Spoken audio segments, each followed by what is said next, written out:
Tomb of Sand by Geetanjali Shree. Translated by Daisy Rockwell. 31. Some sentences remain incomplete thanks to the moment in which they began. Because when Rosie Bua, who got wind of the wishing tree, because how could she not, slipped into the house, Bade and Bahu abandoned their squabble and stared at her, flabbergasted. Rosie Bua clasped her hands together in reverence, but not to them, to their mother, whom she called Behenji, and who was now the wishing tree, and whom she was now facing, having scooted in behind the other devotees. Deep inside the house, now, not just outside of the lawn.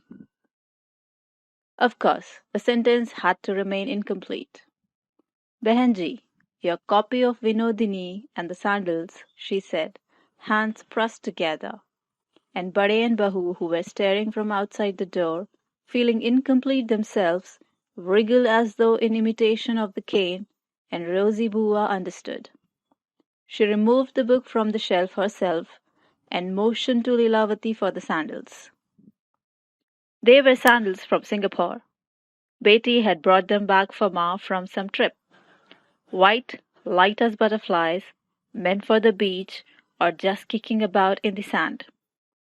They had pink flowers and green leaves on them, and Ma had told Lilavati in front of Rosie, I hardly ever wear them.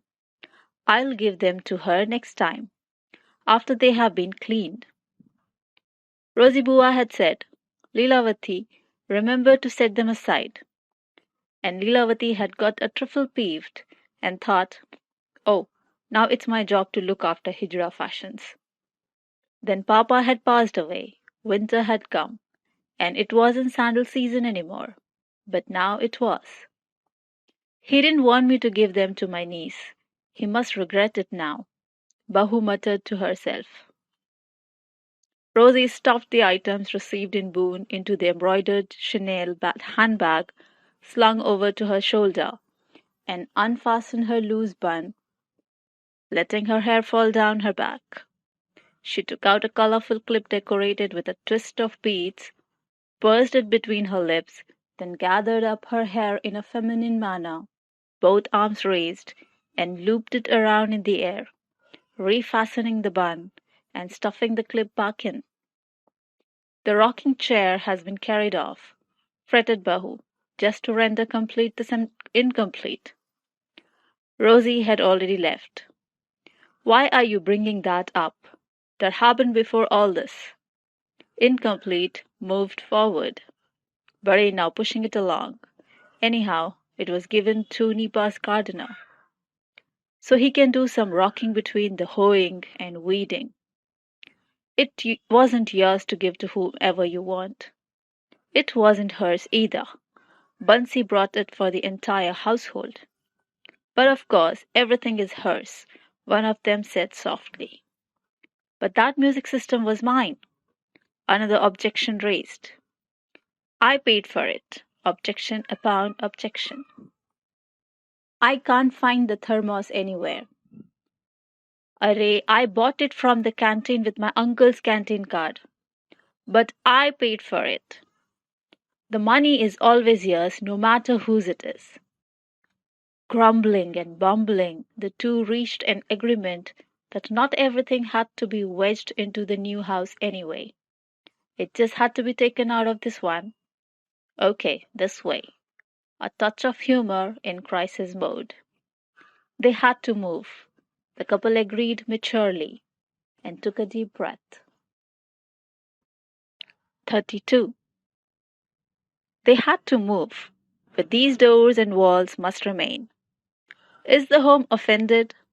Will the walls and doors come along, quietly, invisibly, like a soul which resides within?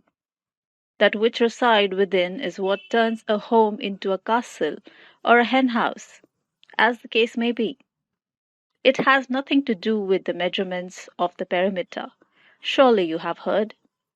But within a house reside its inhabitants. So are they the soul? Around and about them are crammed all the objects on which They lie, sit, swing. But Bare and Bahu hardly have it in them to ponder such things, and paying close attention to the specific qualities of the home at this time would mean diving into the sort of cogitation that causes carelessness. The house had all but disappeared into cardboard boxes, and it had grown difficult for living persons to squeeze in amongst them.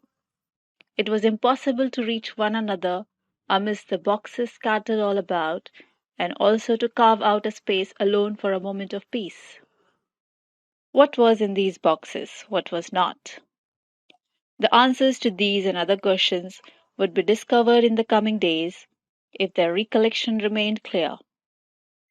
All boxes are not opened at once upon arrival in a new home. You will find one thing, another thing you'll keep searching for, and a fresh quarrel will break out about where the stupid thing has gone. And you lost it. Or, did I hide it? Or, that one was given away too? Bits of string, paper, boxes, all will be anxiously flung about willy-nilly. And then nothing. How can they retrace their steps? So that the thief or the wishing tree or someone else can tell them that this is how such and such thing went missing. At some point in coming days, they will definitely figure out that the Buddha was not even packed, that it had gone missing, as had the elderly Ma. 33. So it's like this. Let's expand upon the topic of the elderly missing mother. Or the vice can be tightened around her daughter, who is free spirit of the new age, liberated from familial values, at least according to herself. Or we can expand upon both women in alternating accounts, but that would surely be misleading. But here's the thing. Who knows where a path will lead? If there were only one angle, one path, then the whole thing would be finished as soon as it started. But no, paths tangle and new horizons unfold. And sometimes people set out on new paths to see where they may lead. Some consider it a blessing to live surrounded by clarity and cleanliness, so they get the whole picture in just one glance, and a shallow understanding from a shallow glance, which they mistakenly think is deep and full. Understanding has become a much eroded, much abused word, to the point that its sense has come to mean to establish meaning, when its real sense is to displace meaning, to give you such a shock you see lightning. And that shock is so clear pointed, wounding, shiny, sharp, and earth and sky get swept into that. And between them, the sea flowing like conversation to make sense of each other, to keep trying without coming to an end. Be it cloud, be it wave, be it smoke, be it air. Be it hill, be it beast, be it stone, be it shrub. The simple thing is this, that a finished product is something that sparkles and glitters. Ask yourself, silly, what shines brighter than a mirage? And is it really false that the ground beneath it isn't solid and the air above it has no substance? And when we look upon it, do not hope, desire, and poetry spring up within us? Such a small thing, so just and true, causing confusion by the whim, a desire to know what the first, most basic, and the original true color is, and the source from whence it burst forth. But how to know the source? Which cave? When at all times the shadows of sky and ground, mountain and wind hop about like bouncing balls.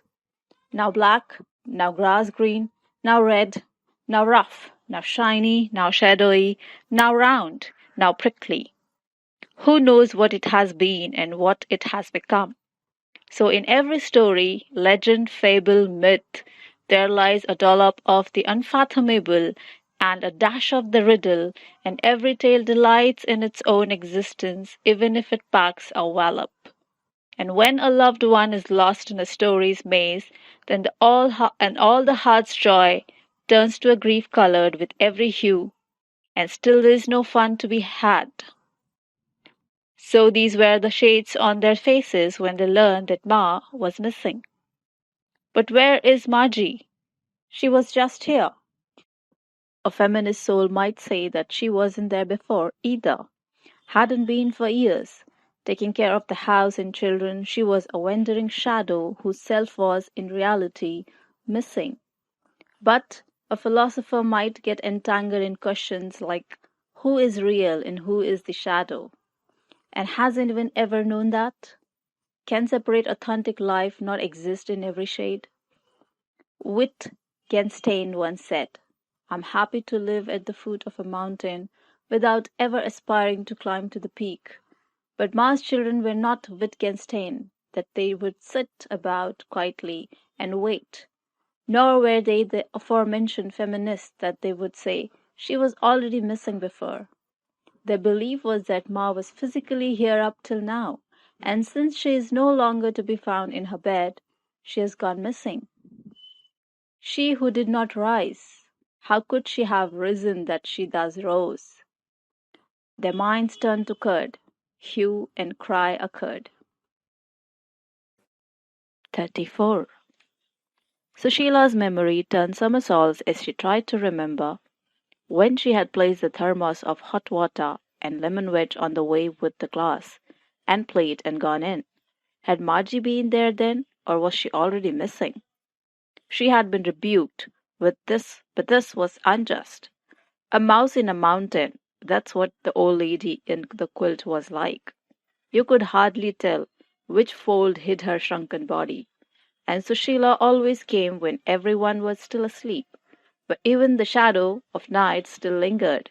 At the crack of dawn, her face hidden in her shawl like a lady bandit, steam rising from her mouth, her eyes shadowed by darkness. She would tiptoe to Ma's bedside, noiselessly set out the things on the teapot, then quietly slip away, one standing, one lying down, both mice. Barry's attention had been divided. He had bathed in a hurry to get to the office and was quickly doing his puja circumambulation, circling the diya flame all around the entire house in devotion.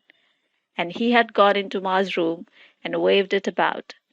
In the midst of this, he had half noticed the shape of the quilt and thought, as he glanced mid-prayer from the corner of his eye, look how she lies there, so lifeless. And now she does even scold with that look of you are wandering about half naked after bathing in boiling water.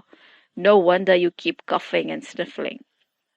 Perhaps it was due to his grief at this that Barry addressed himself and sought of the bed, while openly displaying his semi-clad body.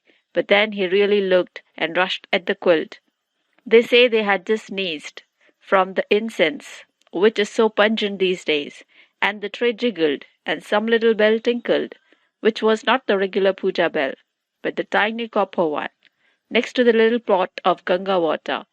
Or was it the ringing in his heart? Or, Amma, he must have. He definitely cried out. He cast a glance at the bell, and another at the quilt, which was smoothed out, wrinkled, pressed down, raised in parts, folded here, flung over there, as though something could be beneath it. Or then again, maybe not. Then he looked towards the bathroom and touched the door. He opened it slowly, crying out, Amma! Amma! So if she was inside, she could prepare herself. Then he picked up the quilt and pulled it as though searching for her in a game of hide and seek. And if Ma's braid appeared, or a leg, or a toenail, or a cheek, he would cry, I spy! By then everyone else had come in, and Sushila began to cry, and said, if I had noticed earlier, the tray would have fallen from my hand, and the glass in the thermos would surely have shattered like what happened once before. And the other thermos Mataji gave away as a gift. So this is the only one, and then Mem Sahib, you would have to get a new one. Then something occurred to Bade, and what was it was that it must be the size of that crack in the wall which grew and grew into a chasm, and it must have swallowed his entire brain, as large as it might be, leaving him at that moment in a complete void, mouth agape. as though this were the sum total of his life and times. There are umpteen methods for searching for a missing object in a quilt. One searches for a missing person in much the same way. One method is to tap the quilt, twist it like it's dough that's been kneaded, then pat it gently. Here's another. You think this isn't dough, it's tent, and you raise and lower the corners furiously and run your hand around inside trying to grab the missing object or person. And when you don't feel anything, you yourself race in behind your hand, squeezing yourself in this way and sticking your head out that way. And you blink wide-eyed as though emerging from underwater, panting, and your eyes flare and contract like a pair of nostrils. A third, the quilt suddenly seems like a carpet, and you pick up all the bedding and fling it down again as though Ma might fall from it separately, as though she were a grasshopper stuck inside. Then you understand that the hidden item could take on any form, and could also change its size, at which point all places and things hold possibilities for you. As the search deepens, the senses grow intemperate. So you imagine as her taking a form of a silver toe ring, and you shake out the sheet like a delicate dupatta. You imagine her as a letter, and feel beneath the pillow and under the mattress. A kitten. You poke at imaginary bundles here and there on the quilt so it won't slip from your hands and run away.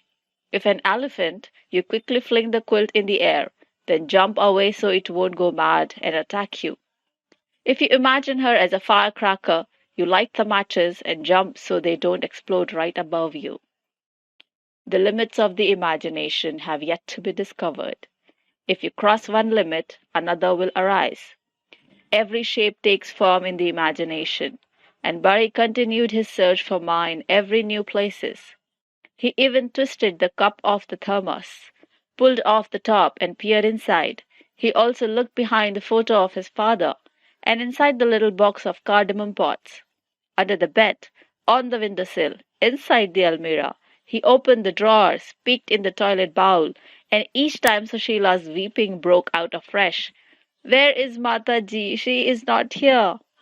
And when Sushila picked up the mattress to peek beneath it, he scoffed. Are you mad? No, I just thought, she wept quietly. Thought what? He scolded. That maybe Mataji had wrapped herself up in the quilt by accident, somehow.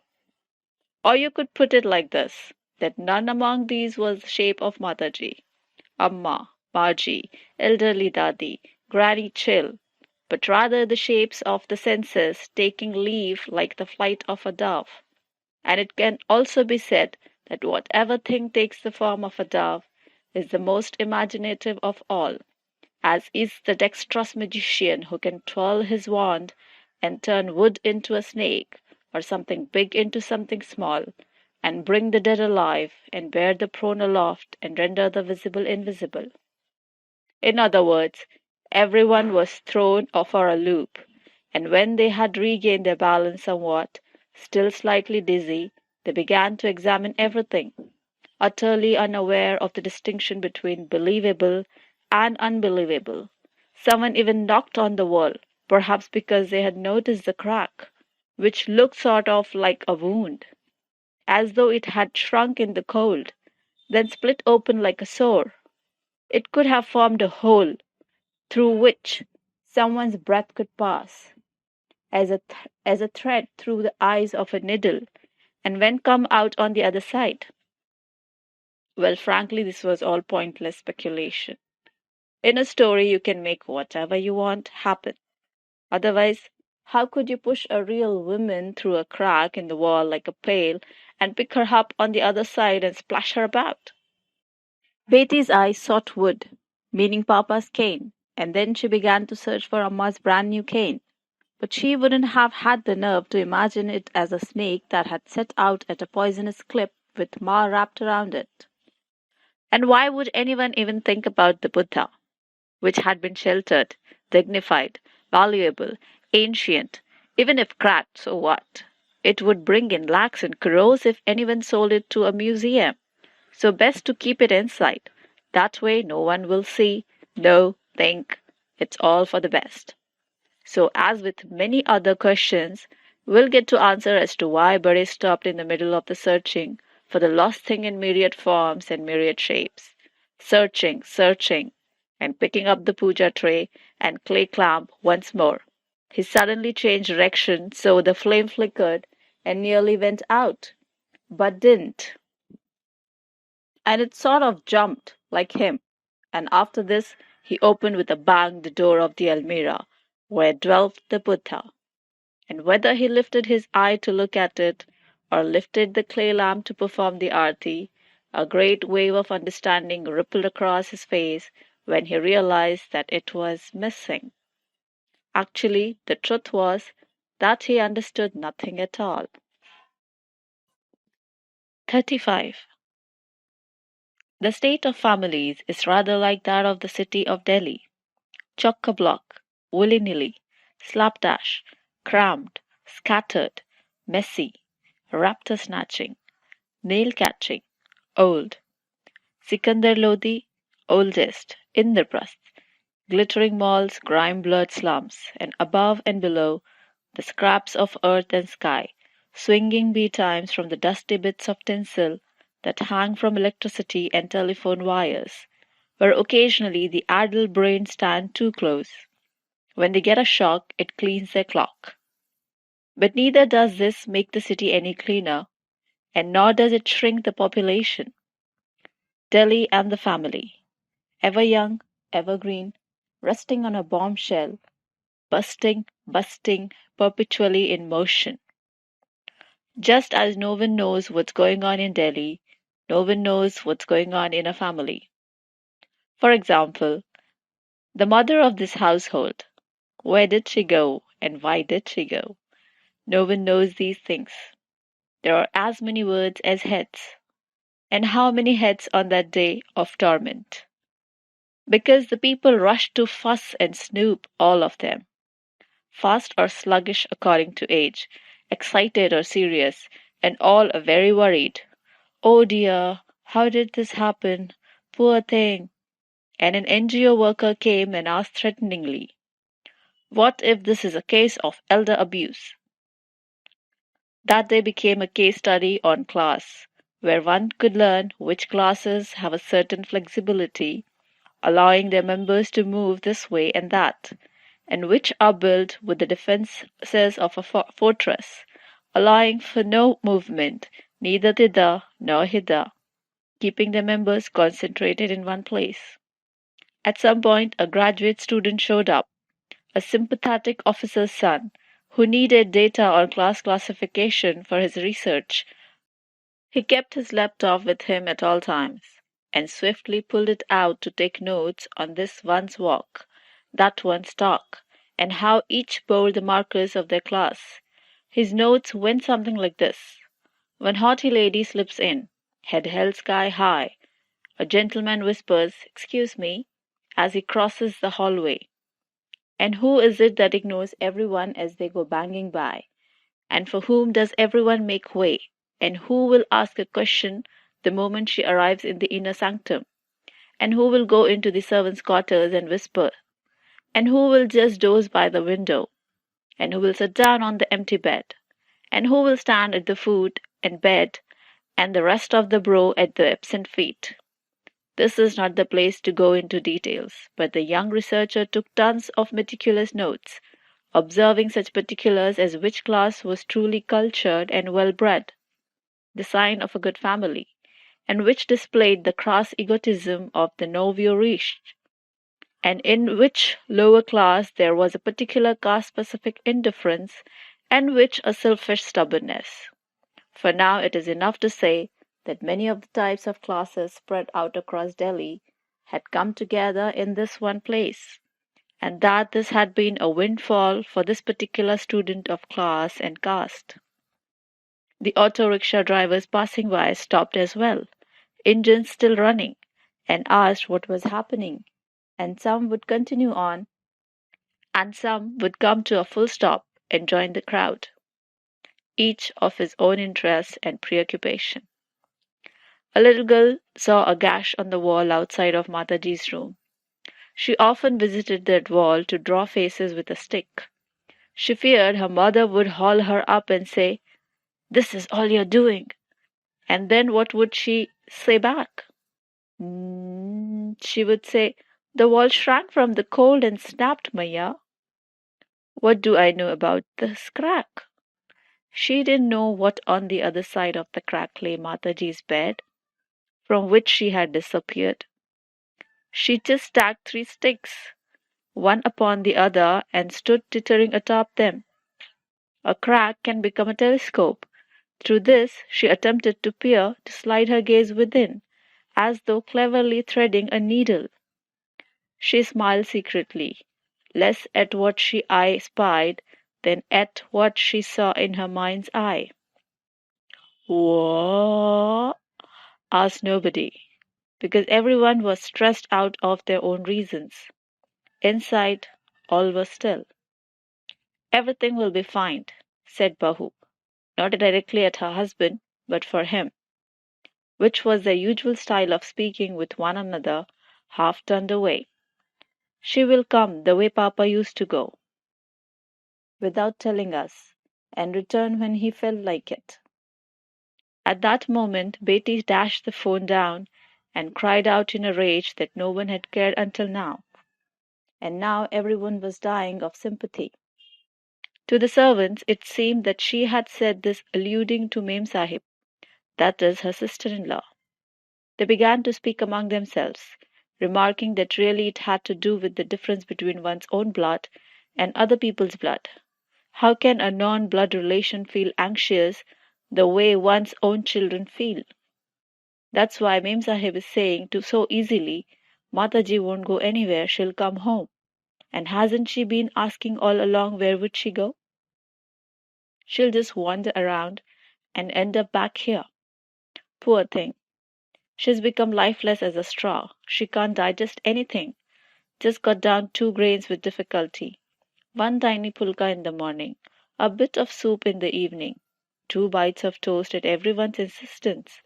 And then went around complaining at the cost of everything. Sahib doesn't keep his clothing in the almirah, locks up the fruity nutty sweets and chocolate there, so Mem Sahib won't give them out to her friends and relations, shared someone with suppressed giggles. Whispering laughter erupt. Got on hot pink nail polish, does Mem Sahib even today? Breaks my heart. Sahib's face is all cheery it is. She had that on before. Couldn't she remove it? It's not like she has to do it herself.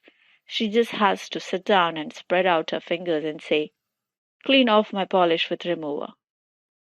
In the meantime, Sid Baba isn't even here, and overseas Baba spills all his worries into the phone, listens to what his mother says from over here to make himself feel better. And his mother also registers every little complaint from here with him. Today she told him she hadn't put honey in Sahib's tea, so he blew up. Poor thing is so disinterested in food and drink now. His face has become so thin. If he finds one type of tea to his liking, she even objects to that. She screamed at me that her green petticoat hadn't been laid out. Bhai, who can remember such things on a day like today, when everyone is upset, wondering where Mataji is and what could have happened? That is, barbs are being thrown at the lady of the house in worried whispers, or anger is being vicariously vented on their own daughter-in-law, using this crisis as an excuse. Because it didn't seem to anyone that the wife felt pity when he saw her husband's face, and that's why she would say, "Take it easy. People don't just fly off." Bahu's lips also began to quiver, and large tears were ready to splash from her eyes. And like an arrow from a bow, she picked her cell phone to dial Australia to say, "Whether or not I open my mouth, I am the villainess. First your father, then your aunt. They are the only ones who worry. And now even the servants are after me." And so it continued. Bahu dragging her heels on her way outside, and Beti dragging her sandals on her way inside. The two would stop in the doorway going in opposite directions, eyes meeting in a not meeting sort of way. And if the door said anything, how could they hear it, that being merely one more occurrence among many? Well, words are words, right or wrong. They just keep flowing, and who really knows how to keep their mouth shut? But the concern was Ma, who had just lain there for so long, back turned, then she had become the wishing tree, then poof, she had disappeared into thin air. 36. She didn't come back.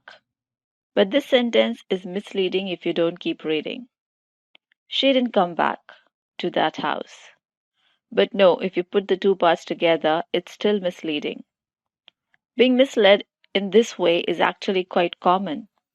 You hear just some of the words, don't hear the rest, take what you did hear and run with it, and the story twists and turns and flies off in another direction. For example, you are out buying vegetables, standing between push carts, and you hear someone say, I mean to say, where does one find his sa pitch? Which is quite an interesting question in itself, if it's about the note sa, and about where exactly in someone's singing range that note is located, since that's how it will be determined whether his or her singing is in the upper octave, the tar saptak, like that of Omkar Nath Thakur or Kumar Gandharva, or in the lower, like that of Amir Khan and Wahid Hussain Khan. But it could be that it's not about singers at all, but about the way some ordinary person talks. Like where does that person's sa fall? Omkarnath will always be Omkarnath. Same goes for Kumar Gandharv, even with thin voices. But if it's about someone speaking, then that note will make him whimper or bleat.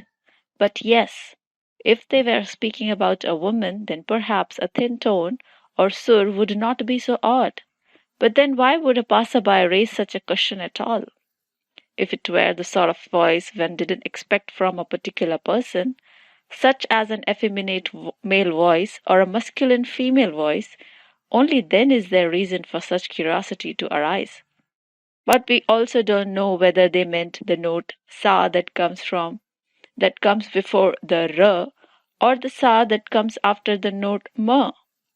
Having purchased the vegetables needed for making sabzi bhaji, you might return home and lie down to rest your eyes a bit, or just because, and since things mostly happen just because, the question that person had asked as you were walking by might then start ringing in your ears, and you didn't have time then, but now you have the leisure to really sink deep into thought about what they could have meant. And you might hem and haw a bit and wonder, what's it to me? But possibly you'll keep on trying to find an answer. Or you might at the very least start asking yourself this question about the singing and speaking voices of all sorts of people and wonder where does his sa fall or hers? You'll never know the answer to the original question about that particular person's question about someone's sa and where it falls, since you were worrying about buying the vegetables absolutely fresh, and you were obsessing about the pushcart vendors, not about tiptoeing behind like a shadow of the asker of this interesting question, to listen to the rest of the conversation, from which you would have learned more that would have made the context and individual clearer. Or it might go like this, just because. You might be misled in a different direction in the process of trying to avoid straying in the first place. We are talking about returning home, but in this story, it's the home that's returning, and the people who live there are changing location. So now, are you saying that the home did not return? The same walls and door, but in new plaster? After leaving Bare's government home, did it travel with them? Did it climb up the 2 flights of stairs to the rented flat? Or no? That moment had not yet arrived. And why wouldn't it travel with them when up to now it has always done so? It isn't some elderly man who can't climb the stairs if there is no lift. If the home doesn't move as well, then that would be the first time something like that has ever happened in the cosmos. For that would mean that the door that has loyally accompanied them for generations has turned traitor. Truly, that would be the disappearance of the century. Right. Now let's talk of she who was missing. And so long as she stays that way, it can be said that she didn't return to that government bungalow where a few days remained before the handover. After 13 hours, the elderly Mataji was found, or so it is said, or 13 days. That too came to be said, and some even proclaimed it to have been 13 weeks. In the end, it's like this: days, weeks, months are like ribbons, which that trickster time flings about as he watches for his own amusement, to see if anyone can measure them. But no one can, and whoever knows this ahead of time throws in the towel and blindfolds themselves with these same ribbons and says whatever they say is fine, and whatever you say is right too. But they did find her, didn't they? Those who go on and debating the hours, weeks, and months are those who believe in 100% exactness. How to explain to these guesswork experts that the moment is gone, and when, what, how exactly, and 100% truth are now lost in the rubbish heap? Many details about the explosion on the Samjhauta Express were never found out, even though the highest grade of inquiry was undertaken and super duper detectives were sniffing everything out. And by contrast, here there were only weeping, blubbering family members carrying on, and other people's wagging tongues, cunning attitudes, simplistic assumptions. Everyone spies the story up or console themselves, and the true visage of the original tale, poor thing, melted into the many other imagined faces. Who could fit all the rumors into these pages? But trimmings and clippings and details will trickle in. Bahu said resentfully that her son was calling constantly from far across the ocean, asking if this was any way to do things. And there were so many people in the house and nearby, and I had gone for a while, for her sake, to get the to other house clean for the rest of you. And back here all hell broke loose. He's very angry. He's asking how long we are going to wander about aimlessly. Tell the police she's an old lady, tiny and weak, like a robin. Who knows what state she was in when she set out, and where and how and where she is lying now? In the dark, wounded, unconscious. It could be anything.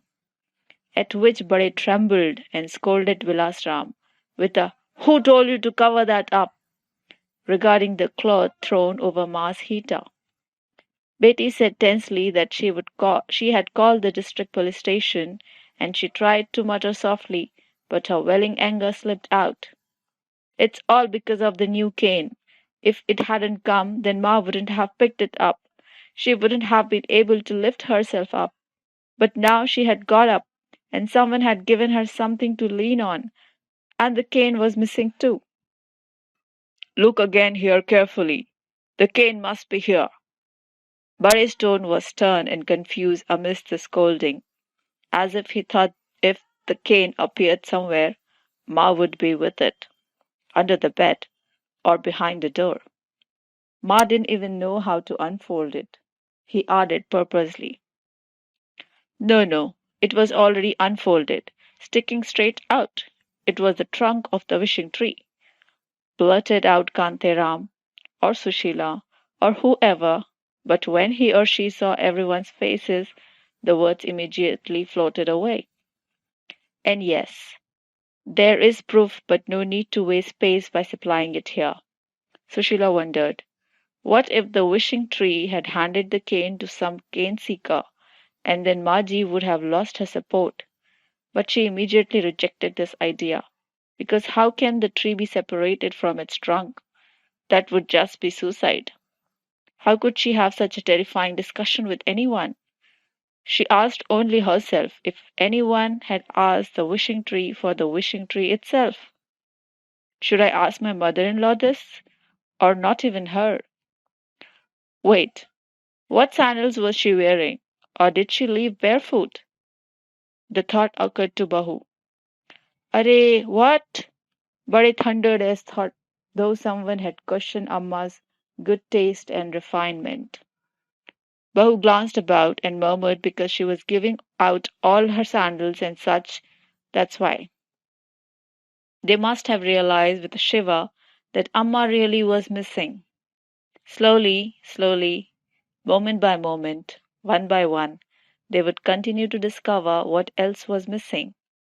And of course, they worried about this too, that as the end grew nearer, they could discover that though they felt robbed, the plunder was much greater than they had realized.